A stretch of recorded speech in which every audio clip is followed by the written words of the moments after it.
सीतानगर के गांव में रहता था एक रामू नामी लड़का जो कि निहायत ही गरीब हुआ करता था। बारिश के दिन थे, मानसून की बारिशें थी और यहाँ पे रामू अपने घर की जानिब जा रहा था बहुत ही अफसरदा से। यहाँ पे क्या देखता है कि बारिश हो रही है और घर से पानी के छत टपक रहा है। यहाँ पे जैसे ही वो आता है तो उसकी पत्नी जो कि राधिका होती है वो निहायत ही गुस्से में होती है। बिरजू जो भी बात करता है लेकिन राधिका कुछ भी नहीं सुनती उसकी कोई भी बात। राधिका बिरजू से कहती है, अरे मैंने कहा था ना आपसे कि देखें बारिशों का सीज़न है और घर के पूरे छत टपक रहे हैं, लेकिन जनाब को तो आवाज़ ही नहीं आती है मेरी किसी भी बात की। अरे मैंने कहा था ना कि थोड़ी सी मरम्मत करवा लो, लेकिन नहीं, मेरी कौन सा बात की कोई वैल्यू है आपकी नज़र में? पत्नी कहाँ फंसा दिया माँ ने शादी करवा के, मुझ जैसी पढ़ी लिखी लड़की और तुम जैसा जाहिल आदमी। अरे राधिका, तुम ऐसी बातें क्यों कर रही हो? तुम्हें तो पता है ना कि मैं दिन रात मेहनत करके जो भी कमाता हूँ वो सिर्फ तुम्हारे ऊपर और छोटी के ऊपर ही खर्च करता हूँ, लेकिन तुम इसके बाद भी मुझे जब भी मैं आता हूँ काम से मुझे ताने देती हो। अच्छा चलो जल्दी से सारी नाराजगी छोड़ो, मुझे गरम गरम पकोड़े बना के दो, बारिश हो रही है, मौसम बहुत अच्छा हो रहा है। इतने में राधिका और बिरजू की बेटी आ जाती है, छोटी जिसे कहते हैं। छोटी आती है और बिरजू छोटी से कहता है, अरे बेटा, मुझे ना गरम गरम पकोड़े खाने हैं, बड़ा ही मन कर रहा है पकोड़े खाने का, लेकिन क्या करूं, आते ही तेरी माँ ने बवाल मचा दिया है। गुस्से से लाल पीली हो रही है और मुझे कह रही है कि पकोड़े तो वो बना के ही नहीं देगी।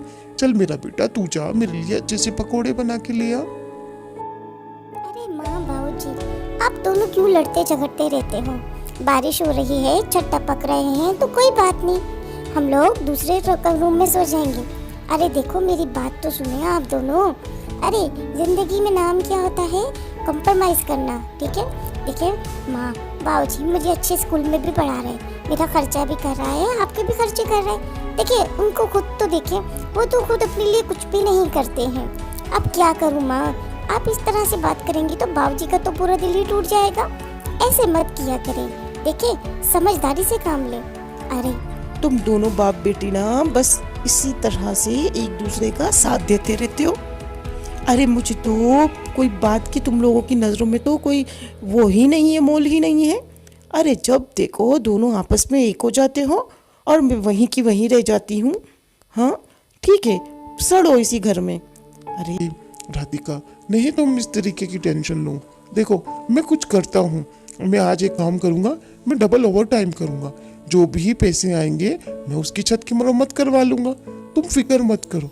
अरे हमारे पास दूसरा रूम है ना, हम वहाँ जाके थोड़ा सा लेट सो जाएंगे, बस आज की रात ही तो गुजारनी है। देखना ऊपर वाला चाहेगा तो सुबह तक बारिश भी बंद हो जाएगी, तुम इस चीज़ की चिंता नहीं करो।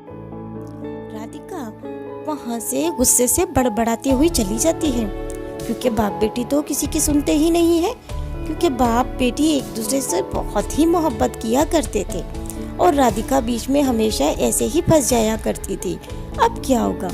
अरे बाबूजी आप चिंता मत करें, बाबूजी माँ भी अच्छी है, दिल की अच्छी है, आपको तो पता है ना।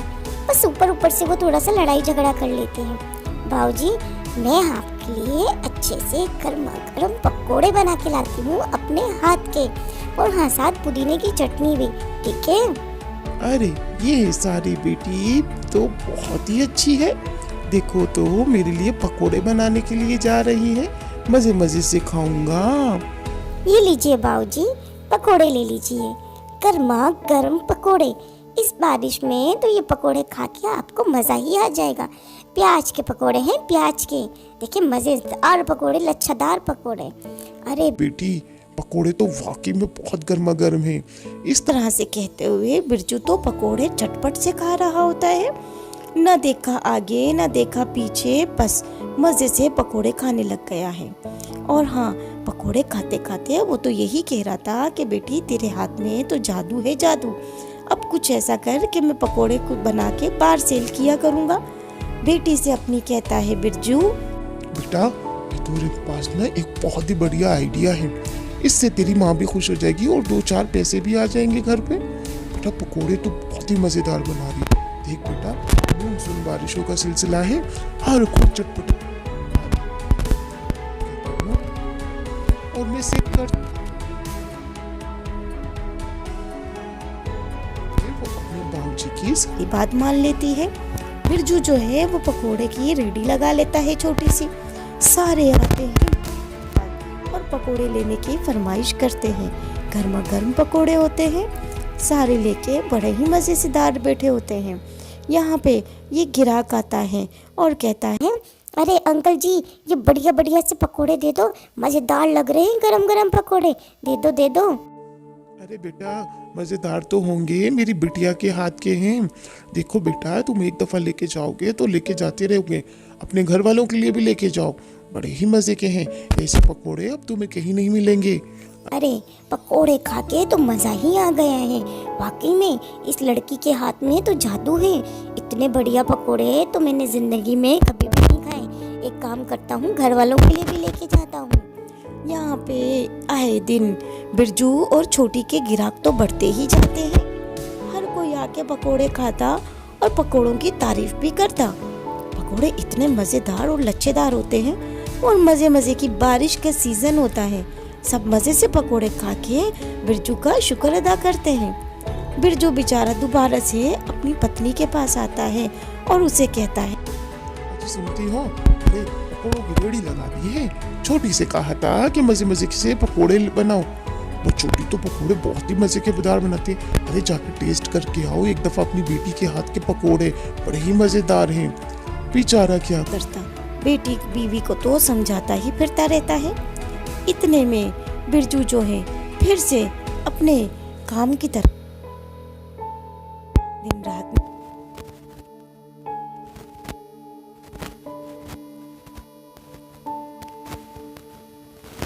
खड़ी होती है और बिरजू से कहती है, अजी सुनते हो, किधर गए आपके पैसे पकोड़ों के? बस हाँ, एक दिन का शौक था, 2 दिन की बातें थी आपकी। करना तो आपने कुछ भी नहीं है, फायदा आपको फिर भी कुछ नहीं होगा, जरूरत आप फिर भी हमारी पूरी नहीं कर सकते, समझे? बस ऐसे ही रहिएगा जिंदगी भर और ऐसे ही हम लोगों को भी रखिए, ठीक है? आ जाती है दोनों की बातें सुन के। छोटी से कहता है, अरे छोटी देखो, तेरी माँ फिर से वही सारी बातें लेके बैठ गई है। तुमने कहा कि माँ दिल की अच्छी है। देखो मैं मेहनत करता हूँ दिन रात, ठीक है, पकोड़े की रेडी भी लगा रहा हूँ, उसके बाद भी माँ तुम्हारी ऐसी बातें कर रही है। अब तो मेरे से बिल्कुल भी बर्दाश्त नहीं होगा। बस बहुत हो गया बेटा, अब मैं ये चीज़ें बिल्कुल भी बर्दाश्त नहीं करूँगा। बिरजू ये सारी बातें कहते हुए बस क्या कहता है, राधिका गुस्से से फिर से